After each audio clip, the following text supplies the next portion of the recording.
ready to go. Percy, go ahead and kick us off. Awesome.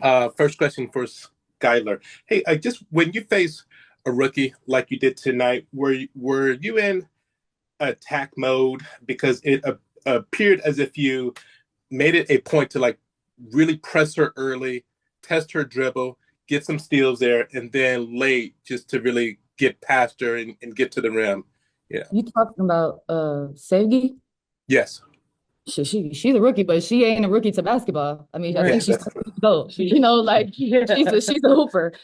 So yeah, I didn't underestimate her. I didn't want to take her lightly. I mean, she's been very impactful for this team. The film that I watched on her, she was great with both hands, great in the middle, moving without the basketball, setting her teammates up. And so I think it was just a point for me knowing that she is in more of a distributing role for this team to try to make that hard on her while she's making play calls and setting it up. And honestly, they give it to me. And so I try to give it back to them.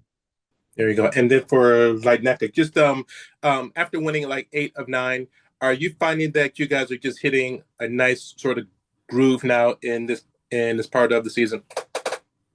I mean, I really feel like I'm not sure if I would like describe it as like necessarily a groove. I think we have standards, and I think each game we respond to something that we needed to get better at in the last game while still winning the games. Mm-hmm. So for me, I see it more as like incremental growth, maybe building blocks. And I think that the groove will come later, perhaps. We don't want There the you go. Yeah, yeah. You know what I'm saying? Like, I'm not really looking for a groove right now. Thank you, ladies. Appreciate it. Thanks, Percy. Jeff Brown, go ahead. Yeah, first for Skylar, you do such a phenomenal job of getting paint penetration and driving into the lane. But Jewel, that's something Jewel can also do. And I was just wondering if you could talk about when Jewel and you are both out on the court, like how you can kind of utilize that and how that can be a weapon, maybe if you weren't both on the court at the same time. I guess I'm kind of confused by the question. So I guess like your ability to drive into the paint, right? But if there's someone else out there like Jewel who can also kind of like they can't double you because obviously you'd go to Jewel or something. So I guess I'm wondering is how do you and Jewel kind of benefit each other as far as being able to attack? Yeah. Obviously, it helps when you have multiple people that can tag. Honestly, I feel that way about anybody on our team. Jordan got in there and got Nneka could get in there as he can dribble, and so we have a very versatile team. But yeah, obviously for me, just trying to get downhill, that's something that I've always thrived in. And on this team, you have a lot of options to pass the ball to people. So just really trying to make the defense move. I think the most important thing is just us being aggressive. And when we're aggressive, especially us, we can draw a lot of attention, and so that's when we're able to distribute. But I think it just starts with that mindset of everybody just being aggressive and on their front foot when they get the ball. And for Nneka, your bench outscored them by 9, which is really basically the difference in the game. The starters kind of canceled each other out. Could you just talk about Jordan, Mercedes, and Sammy and kind of what they were able to give you tonight? I mean, they come in, I think they do a really amazing job of kind of maintaining that energy that we try to establish. They come in every day knowing that they're going to have to, be muscle, stick to the scout, and then also be aggressive. And today we really experienced some really major minutes from our bench. And, we can even go deeper. I think that that's on us to take care of the game so that we can play every single person. But we have a bench that can go deep. And tonight we saw another building block from our bench as well. Awesome. Thank you, ladies. Thanks, Jeff. Masvida and then Christian. Sure. Hey, Nneka, can you talk about Skylar's ability? We're going on and on, which is great about her going downhill and penetrating everything else, but yet her ball distribution has it. The way she distributes the ball is so that person that receives it in the right place and can be aggressive in offense. Do you mind just talking about that unique skill set she has? Yeah, let me tell you right now, I could not do her job. Likewise. She is really brilliant in how she approaches the game. while still maintaining, that killer mentality. I think there's just so much going on in her head because she's trying to be aggressive. She's trying to get us in spots. She's trying to think about how the game is flowing. And to be able to play with someone who is so cerebral, but also very physical in that way is very rare. And, she's the head of the snake. She's really the head of the snake. I go as she goes. I really, my job is to maintain her energy. And then also to step it up on the defensive end, I need to be her eyes behind her. I think that giving her that type of support can allow her to be freer on the offensive end. Tonight, we talked about how we were trying to get into stuff and we were like, we're listening to you and you only.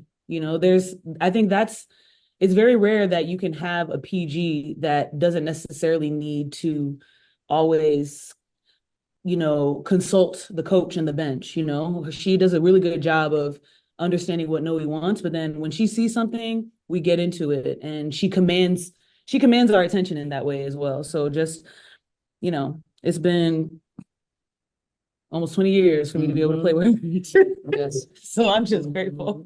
Thanks, Liz. And then Skylar, how grateful are you just to have a player just in Nneka's ability, because you can give it to her on the outside or you can get it down low, and then she's also going to get that loose rebound. That's the rarity of that, having a player like that as a point guard. How, I don't know, it's fun, or I can't come with a good verb here, but just that ability that she Fun can. is a good one. I can't do her job either, I think the versatility is for me, the versatility, how she throughout the years always adds something to her game. She continues to get better and improve every year. And the same thing how she says about me, we feed off of each other. If I feel some sort of way, I can come to her, she can get me back on track. And just I think having somebody like that where you feel like, I feel like I'm an extension of her. Like we almost the same player in a weird type of sense where I don't have to think. I know what she's thinking. We're always in the same book on the same page. And I think the intensity of it all, like, we know what we're trying to get. We can be happy, but her and I, we're never satisfied. We're always talking strategy. How can we get better? But obviously this is an MVP we're talking about, and somebody who's been doing this at a high level for a long time. The efficiency and the versatility for me, but also, when she talks, everybody shuts up and listens. And so, it's great having a voice of reason around, and somebody that's like a Swiss Army knife, can do everything, can rebound, can defend, can run, can dribble, can shoot the ball, screen and rolls, and so, yes, it's a luxury for sure. Thank you. Thank you both. About 4 minutes left. Christian, go ahead and we'll take a couple quick questions here in the room. Hey, my first question is for Nneka. Earlier in the season, you said at one point you want to get to a point in the season with the team where it feels like you guys are on the HOV lane. Being back in Texas, I'm just wondering, how close are you to that exit to get on there? I think each day we're taking a step in that direction. I think that we definitely see moments and spurts where we're cruising in that HOV lane. And, by that, it's high occupancy. It means everybody's dialed in, everyone's locked in. I'm not sure if like we're there at such a consistent level, like how we want to be, but there's glimpses of it. And I think each game, each opportunity to come in and practice and work with each other, it's a building block, and it's incredibly foundational right now. We don't want to lose what we've gained along the way, but we're getting there. And if I can follow up on that, the cohesiveness of the team on both sides of the ball, the way you guys have been playing, winners of 8 games, the last 10, how much would you attribute that to be able to fly charter and all the extra space and camaraderie that you're building? Well, for me, coming where I'm coming from, I feel like it's our practice facility. Yeah, having that facility too. Don't forget that. That to me is it. The charter's 100% incredibly grateful. We're able to get the rest that we deserve, the rest that we need to be able to come out here and hoop. Life is easier. I will say that for me, specific. Like, yeah, life is easier. And Skylar, you scored 20 points 4 times this season. In 3 of those 4 games, you've had at least 5 assists. I'm just wondering, what are you seeing on the court as you're, just developing and getting back to yourself? Christian, I need to cut you off. Sorry, we're just about out of sorry. time. I need to take some questions here in the room. Landon, go ahead with your question. This is for you, Nneka.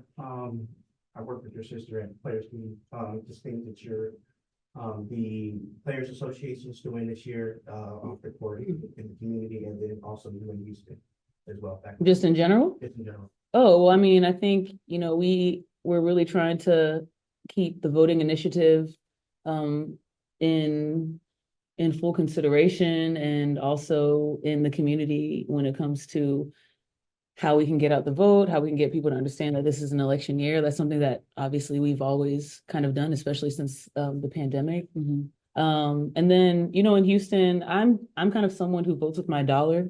So there's a lot of places that I frequent in Houston that are Black owned, family owned, minority owned, women owned, that I really try my best. I can definitely give a big shout out to Chop and Block. That's my guy, Ope. So I really do my best to try and frequent the people that are from Houston and by Houston, and do my best to represent my community in that way.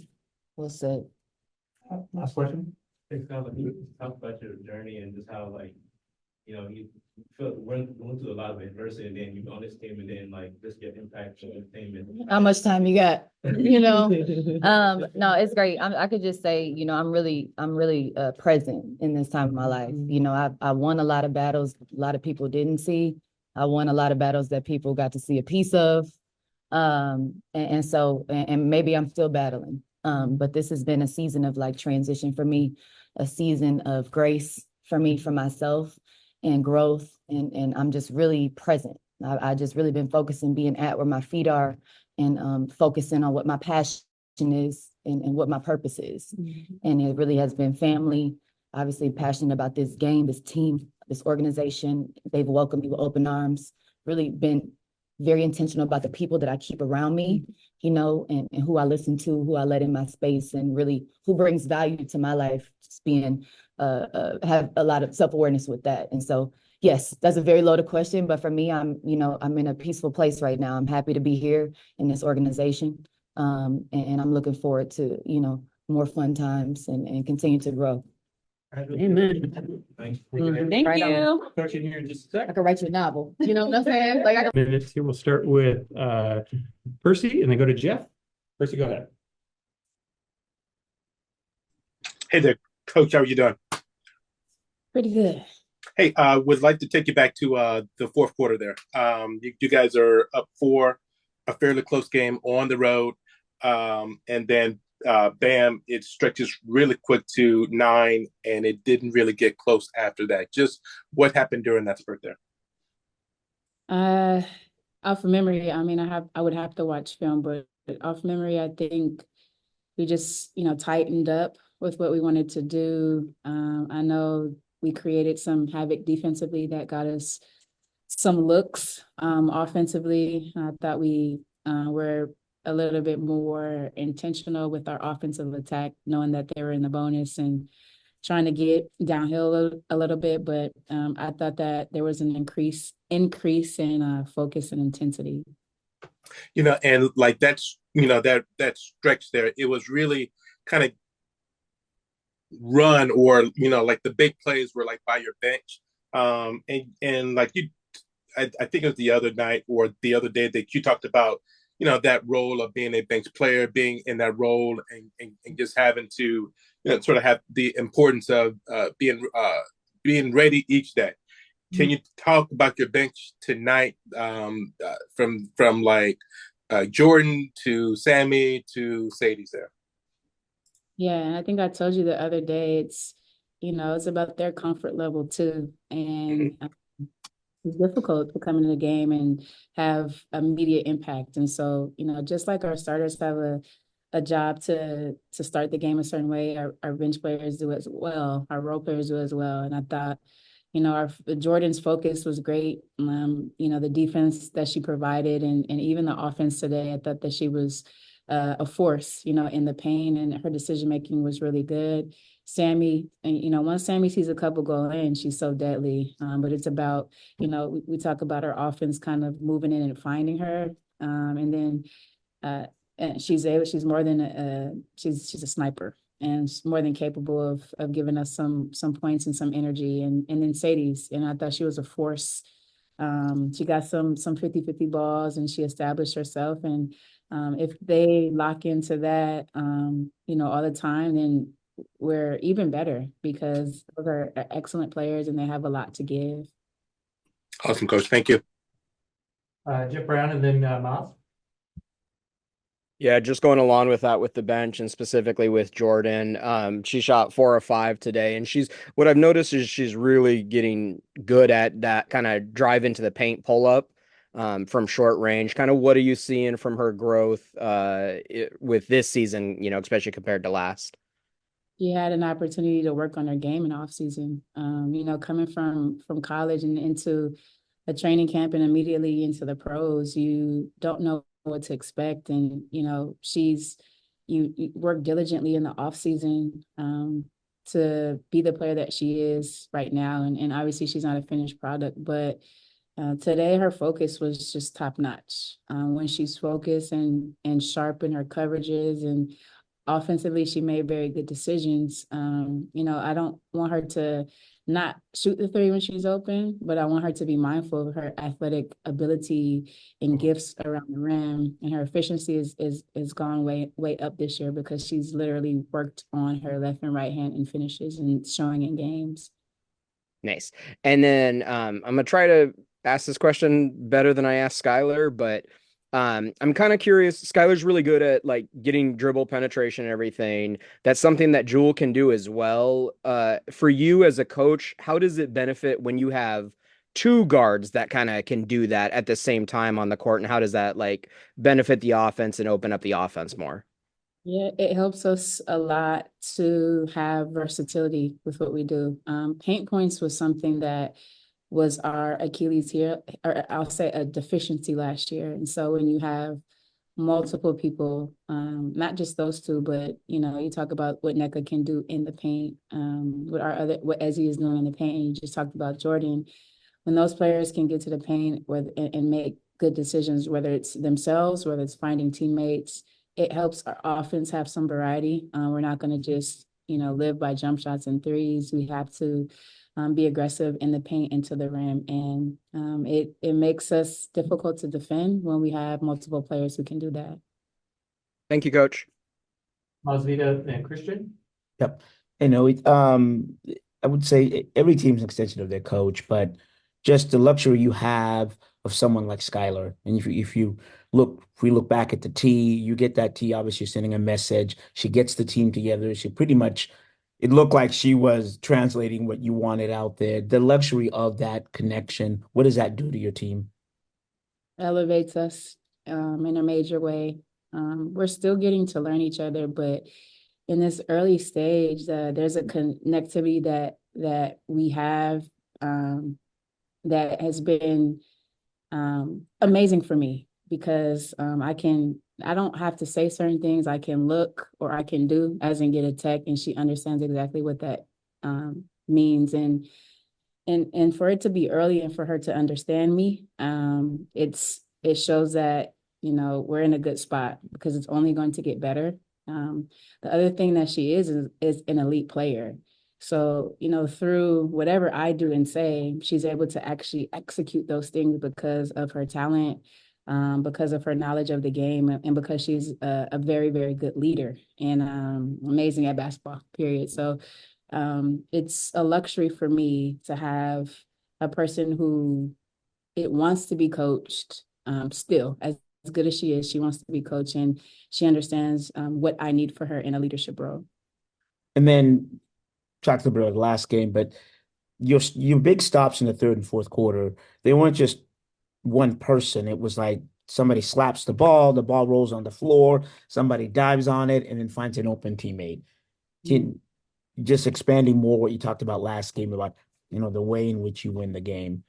Yeah, the 50-50 balls. I got on the team about it last game because I felt like even against LA, we weren't quick to them. And Ezzy dove on that ball. I think that was huge for us.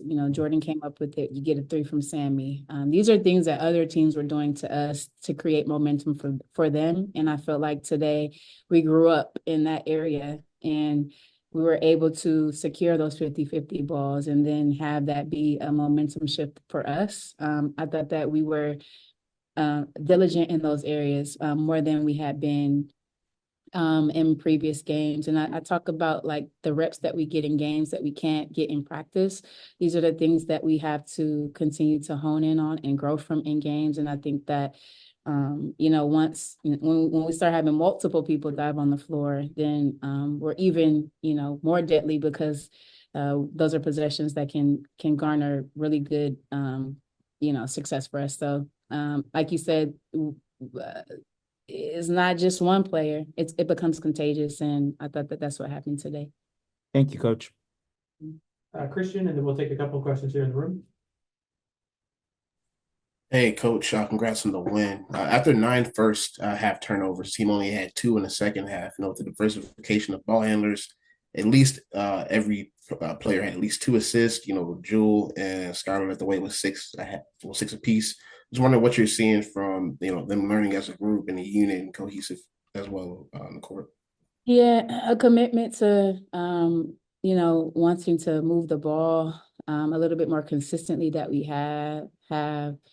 But also, I think it's just, time and getting to know each other, knowing that, if a certain player is on the floor, this player likes this play or executes this play really well. I think the time that we have, the reps that we're getting in the game helps with chemistry building, helps with literally passing and catching and executing the fundamentals of the game. And, when you're able to learn and execute those things at a high level, it makes the team want to mimic that in every possession. So I'll just point back to just time that helps with the synergy that we're gaining right now. Thank you. Talking about Victoria Davis a little bit. I think the league has completely missed her on-ball defense. Yeah. Talk about her a little bit. She's a consummate pro. She's a high IQ player. She understands scout defense. She knows player tendencies, and she's physical, and she's always in the right spots. And when she's not, she understands that the next possession she needs to fix that. But she's been very strong for us, and it starts with her approach to the game. When she's between the lines, she's very sharp, and she's given us a big lift. Coach, can you talk about some of the incentives that the Black Coaches Association is doing this year after the Olympics, of course? I know you. Yeah, I don't know. I'm so locked into the season, but being in the Black Coaches Association is something that I don't take for granted or lightly. We have a responsibility to, use our platform to acknowledge other Black coaches, not only in the pros and college and high school, and continue to use our platform to empower and uplift, and just make sure we're providing resources, to every coach that has a dream or wants to maintain, their coaching status with wherever they are. So we've done some Final Four stuff, and I know Pooh Jeter is an amazing ambassador for us. So forgive me for not knowing what's on the radar for coming up. I'm so locked into the season, but it's amazing to have a union that gives us a platform and uplifts us in a major way. But coming into this game, Dallas Wings, they have really good defense, and they've been in every game that they've played. Yeah. Their record is not indicative of what Of course. they are. Coming into the game, knowing that they just came off a really hard matchup against Phoenix, took them to double overtime. Yeah. What was the game plan coming into this game? And also, could you talk about how well the team executed that game? Yeah, I mean, and also the injuries. You have to talk about a lot of major players being out. I think that Dallas is playing really hard. Seagrass is showing up in a major way for them, and obviously Enrique and doing what Enrique does, scoring at a high level. Their intensity level, how hard they play. I give Mo Billings a nod too, because she gives so much effort. I think that's why they're in games, because they're literally playing hard. Our defensive effort, our focus was the head of the snake, which is Enrique. So we wanted to disrupt her, but also we knew the points in the paint were going to be, important to take away, or at least contest and contain, because McCowan is a tough matchup And so the disruption and, making sure we are locked into our scout was what we focused on. And then offensively trying to play in transition a little bit, but, attack, some mismatches that we felt we could. So overall, just happy with, our scout and walking away out of Dallas with a win because that's the tough team. Mm-hmm. 2 on Zoom. Belinda, go ahead, and then we'll wrap up with Jennifer. Hey, Coach. Ezzy McGregor is now tied with Lisa Leslie for 9 straight games with 3+ blocks. Just kind of wondering what your thoughts are on that, and of course, just what you're thinking her trajectory looks like for the rest of the season. The stat sheet says she has 2. So if you have different stats, let us know. Oh, okay. Good to know. Thank you. Lisa Leslie had an opportunity to play with her her final season. She is a legend. One of the founding, founders of this league and a giant in this league in a major way. And so for Ezzy to be mentioned in the same breath as her, it's amazing, because that is one of the best players to ever play the game of basketball. Ezzy is playing at a high level. Her defensive intensity and instincts matter for us, and the way in which she goes and gets balls, the way in which she's rebounding and being really efficient on the offensive end is helped us in a major way. She's making major strides, and she's going to continue to grow. The trajectory for her, the sky is the limit for her, as long as she stays in this pocket of working hard and really focus on the details of the game. Hi, Jennifer Porty from Let's Talk Women in Basketball. Looking ahead, what areas do you think the team needs to focus on and improve for future games? I think we need to finish quarters better. We've kind of sometimes got lax at end of quarters, and teams make mini runs on us, or we don't have proper shots on goal, or we don't execute whatever it is at the time. So that's one thing we'll continue to hone in on. The other thing I'll point to, we actually shot pretty well at the free throw line today. It's the free throws. We're going to get them. We got to be a little bit more efficient when we're knocking them down. And then the turnovers, which again, we did a great job today of taking care of the ball. So I will point to those 3 things that we continue to focus on. And when we're sharp in that area, I think we play at a high level. All right. Thank you. Everybody in Phoenix.